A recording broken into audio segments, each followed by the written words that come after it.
Sir एक बार फिर से आप लोग का बहुत बहुत स्वागत करते हैं अपने YouTube channel gain knowledge technical में। फ्रेंड्स, अभी जो मेरा वीडियो जा रहा है वो ट्रेड थ्योरी फिटर से संबंधित है। तो जो आपका CBT का एग्ज़ाम हो रही है या जिनका बाकी है उनके लिए वीडियो बहुत ही जानकारी भरा और रोचक भरा होगा। तो चलिए फ्रेंड्स, आते हैं अपने टॉपिक पे। और अपने टॉपिक पे आने से पहले एक बार फिर से आप लोगों से आग्रह करते हैं कि अगर अभी तक आप लोगों ने हमारे YouTube चैनल को सब्सक्राइब नहीं किया है तो जल्द से जल्द सब्सक्राइब कर लें। सब्सक्रिप्शन फ्री है, इसका कोई चार्ज नहीं लगता है। अगर आप सब्सक्राइब करते हैं तो आप हमें सपोर्ट करते हैं। आपका प्यार, आपका जो है सपोर्ट हमें आगे ले जाएगा। तो चलिए फ्रेंड्स, आते हैं अपने टॉपिक पे और देखते हैं स्क्रीन पे ये आपका पहला प्रश्न। आपके स्क्रीन पर ये पहला प्रश्न है कि which one of the following groups of properties enables the manufacture of chain links from road iron. प्रश्न हिंदी में मैं दोहरा देता हूँ। कह रहा है कि आपका शुद्ध लोहा का कौन सा गुण चेन लिंक्स बनाने में मदद करता है। तो आपका ऑप्शन है A ductility, malleability and hardness, B है hardness, toughness and ductility, C है मैलेबिलिटी, डक्टिलिटी एंड टफनेस और डी है हार्डनेस, टफनेस एंड ब्रिटलनेस। तो चार ऑप्शन में से जो आपका करेक्ट और सही ऑप्शन है ऑप्शन सी मैलेबिलिटी, जिसको हम अगाध वर्णनीय बोलते हैं, डक्टिलिटी तन्यता और टफनेस चिमड़ापन। तो ये गुण रहने के कारण हम रोट आयरन से चेन लिंक्स बनाते हैं। तो हमारा ऑप्शन नंबर सी करेक्ट और सही आंसर है। चलिए मैं इसको टिक मार लेता हूँ। ऑप्शन सी को हमने यहाँ टिक लगा दिया। आगे बढ़ते हैं फ्रेंड्स और अगला प्रश्न देखते हैं। अगला प्रश्न आपके स्क्रीन पर ये है।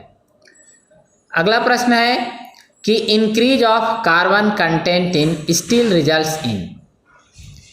कह रहा है कि अगर हम कार्बन की प्रतिशत बढ़ाते हैं स्टील में तो रिजल्ट क्या होगा।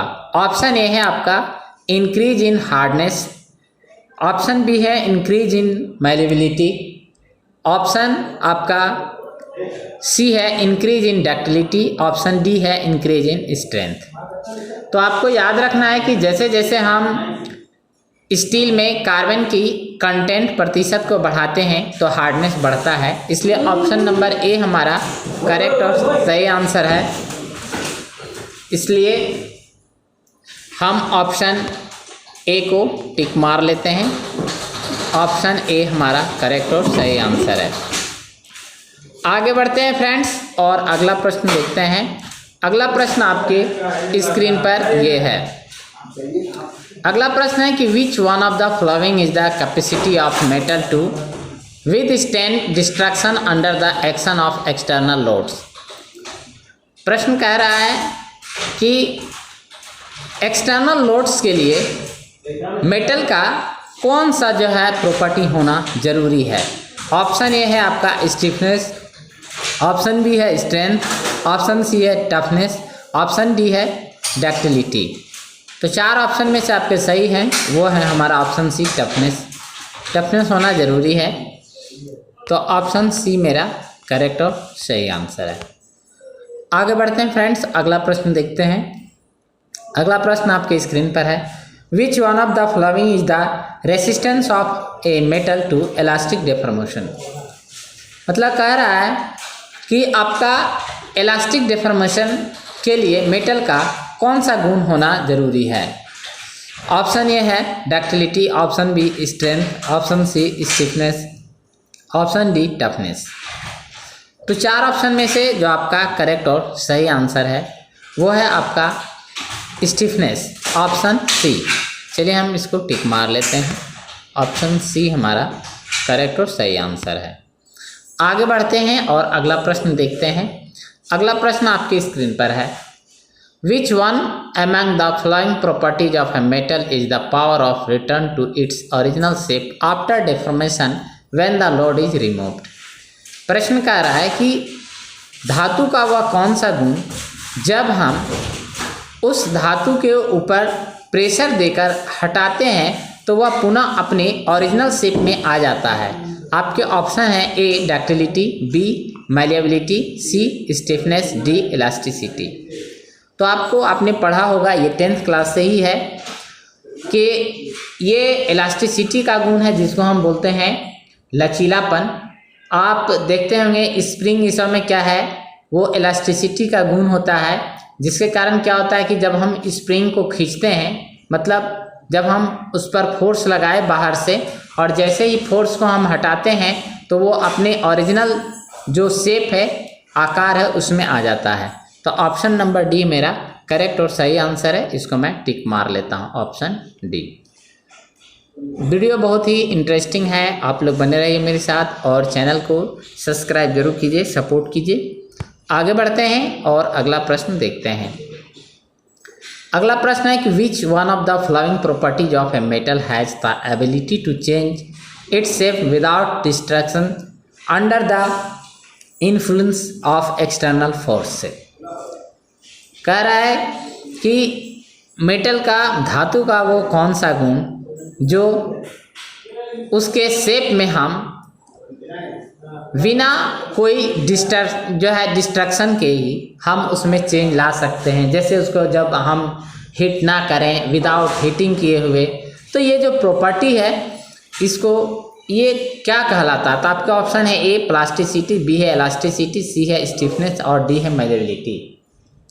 तो ये जो आपका प्रॉपर्टी है वो है प्लास्टिसिटी का। प्लास्टिसिटी मेटल का वह गुण है जिसमें बिना हम किसी, मतलब मेटल में कोई फोर्स दिए हुए हम ऐसे ही जो है उसको उसके शेप में फिट करके हम उसको कोई दूसरा शेप दे सकते हैं। तो ये जो प्रॉपर्टी है वो प्लास्टिसिटी का है। चलिए हम इस ऑप्शन को टिक मार लेते हैं, ऑप्शन हमारा ए। आगे बढ़ते हैं, वीडियो बहुत इंटरेस्टिंग है, बने रहिए मेरे साथ। अगला प्रश्न आपके स्क्रीन पर है, Which one of the following properties is most essential for the metals in the process of casting, welding, brazing and soldering?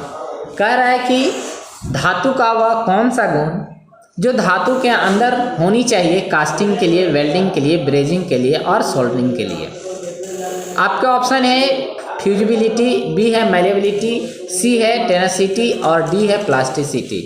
चार ऑप्शन में से आपका करेक्ट और सही आंसर है वो है फ्यूजिबिलिटी, कि जब तक फ्यूजिबिलिटी का गुण नहीं रहेगा तब तक हम वेल्डिंग, कास्टिंग, ब्रेजिंग और सोल्डरिंग नहीं कर सकते हैं। तो ऑप्शन ए मेरा करेक्ट और सही आंसर है। चलिए ऑप्शन ए को टिक मार लिए, ऑप्शन ए। कंपटीशन की तैयारी करने वाले भी जो है आप इसको, ये जो क्वेश्चन है इसको पढ़ करके अच्छे से तैयार कर सकते हैं। पिछले बार मैंने जो एग्ज़ाम देकर आया उसमें देखा, मैंने CITS का एग्ज़ाम देने गया था, उसमें बहुत सारे क्वेश्चन इसी से थे, मेरा रैंक अच्छा भी आया। तो इसलिए आप लोग भी इससे तैयारी कीजिए और उम्मीद करता हूं कि आपका भी जो है ट्रेड थ्योरी में अच्छा परफॉर्मेंस रहेगा। आगे बढ़ते हैं, अगला प्रश्न देखते हैं। अगला प्रश्न है कि metals possess physical and mechanical properties, which one of the following is a physical property of metals. कह रहा है कि धातु का वह कौन सा भौतिक गुण है। यहाँ पे ऑप्शन आपके ए फ्यूजिबिलिटी, बी टेनेसिटी, सी डक्टिलिटी और डी मैलिएबिलिटी। तो चार ऑप्शन में से आपका करेक्ट और सही आंसर है वो है आपका मैलिएबिलिटी का। तो यहाँ पे चार ऑप्शन में से आपका जो फिजिकल प्रॉपर्टी मेटल में रहता है वो आपका चार ऑप्शन में से ए फ्यूजिबिलिटी, बी टेनेसिटी और डी सी डक्टिलिटी और डी मैलिएबिलिटी। तो इसमें चार ऑप्शन में से जो आपका सही और करेक्ट आंसर है वो है आपका डी। चलिए टिक मार लेता हूँ, ऑप्शन डी। आगे बढ़ते हैं और अगला प्रश्न देखते हैं। प्रश्न इंटरेस्टिंग है। Rust is inform from iron and which other element. कह रहा है कि जंग में लोहा रहता है और दूसरा क्या रहता है? ए हाइड्रोजन, बी नाइट्रोजन, सी ऑक्सीजन, डी सल्फर। तो आपका पता होनी चाहिए कि रस्ट जब लगती है तो उसमें आयरन के साथ ऑक्सीजन की जो है, क्योंकि जब ऑक्सीजन में आपका ऑक्सीजन रस्ट जब भी लगती है जब उसमें मॉइस्चर होगी, और मॉइस्चर जब तक उसमें ऑक्सीजन रहती है। तो इसलिए आपका यहाँ ऑप्शन सी करेक्ट और सही आंसर है।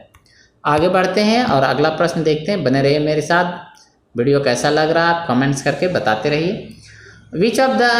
विच ऑफ देज metals is liquid at room temperature. बहुत ही शानदार क्वेश्चन है। बोल रहा है कि वह कौन सा धातु है जो कमरे के तापमान पर तरल के रूप में रहता है। ऑप्शन ए है beryllium, B lithium, C Mercury, D osmium. तो आपको पता है कि रूम टेम्परेचर पर एक ही जो है धातु है वो है मरकरी। तो ऑप्शन सी हमारा करेक्ट और सही आंसर है। चलिए इसको टिक मार लेते हैं, ऑप्शन सी। आगे बढ़ते हैं फ्रेंड्स और अगला प्रश्न देखते हैं। अगला प्रश्न है कि which of the following metals can be found in a pure state in nature. मतलब वो कौन सा धातु है जो प्रकृति में मतलब शुद्ध रूप में पाया जाता है। आपका ऑप्शन है ए लिथियम, बी है आयरन, सी है गोल्ड और डी है एल्यूमिनियम। बहुत ही जानकारी भरा वीडियो है। आप लोग ज़रूर इसको जो है देखें और ज़्यादा से ज़्यादा शेयर करें ताकि और भी लोगों को इसका लाभ मिल सके। तो देखिए प्रकृति में जो सबसे शुद्ध रूप में धातु पाया था वो है हमारा गोल्ड, जिसे हम सोना कहते हैं हिंदी में। तो ऑप्शन सी मेरा करेक्ट और सही आंसर है। चलिए ऑप्शन सी गोल्ड।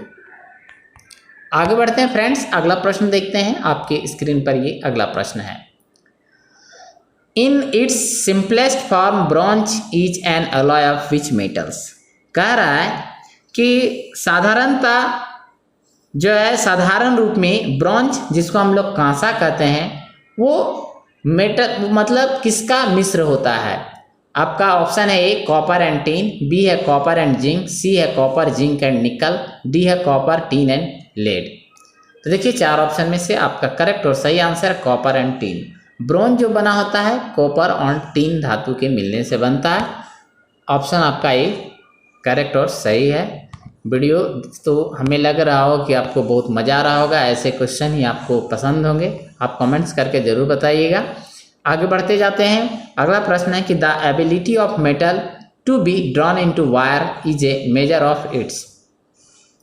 मतलब बोल रहा है कि धातु का कौन सा गुण जिसके कारण हम उसे तार के रूप में खींच सकते हैं। आपका ऑप्शन ए है डक्टिलिटी, बी है टफनेस, सी है मेलेबिलिटी, डी है हार्डनेस।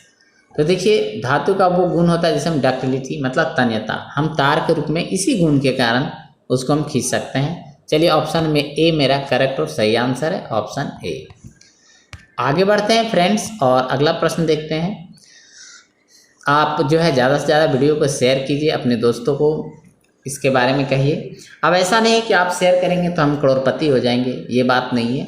बात यह है कि जब मैं मेहनत करता हूं तो मैं चाहता हूं कि ज़्यादा से ज़्यादा लोग लाभान्वित हों, क्योंकि हमारा मेहनत तभी सफल होगी जब आप लोग इसका लाभ ले सकेंगे। अगला प्रश्न है कि most metals have a high electronegativities, B है लॉ इलेक्ट्रोनेगेटिविटीज, सी है स्मॉल एटॉमिक रेडी और डी है हाई आयोनाइजेशन इनर्जीज। तो मेटल्स में जो वो सबसे होते हैं वो है हमारा लॉ इलेक्ट्रोनेगेटिविटीज। तो हमारा ऑप्शन बी करेक्ट और सही आंसर है। चलिए ऑप्शन बी को मैंने टिक मार दिया। आप लोग इसको नोटबुक में ज़रूर उतार लें, नहीं हो तो मैं पीडीएफ भी आपको कमेंट्स करके अगर बताएंगे तो मैं पीडीएफ भी आप लोग को उपलब्ध करा दूंगा। चलिए आगे बढ़ते हैं। Metals which burn on exposure to air are best stored. मतलब कह रहा है कि धातु जब जलती है तो वो कौन सा ये है जो इसको जलाने में सबसे ज़्यादा मदद करता है। अंडर वाटर के मतलब पानी में जलेगी, बी अंडर अल्कोहल मतलब अल्कोहल जिसे हम शराब के नाम से जानते हैं, अंडर जो है विनेगर उसमें, या अंडर केरोसिन। तो धातु देखिए सबसे अच्छा क्या है, अंडर केरोसिन में जलेगी जिसे हम मिट्टी तेल के नाम से जानते हैं, ऑप्शन डी। आगे बढ़ते हैं और अगला प्रश्न देखते हैं। अगला प्रश्न आपकी स्क्रीन पर है और शायद अंतिम प्रश्न होगी। चलिए देख लेते हैं। अगला प्रश्न है कि galvanized metals have been covered with a thin sheet of, मतलब गैल्वेनाइज्ड जो धातु होती है उसमें किसका परत चढ़ा होता है। ऑप्शन ए है क्रोमियम, बी है कॉपर, सी है टीन, डी है जिंक। तो आपका करेक्ट और सही आंसर है गैल्वेनाइज्ड में ऑप्शन डी जिंक का लेयर चढ़ा होता है।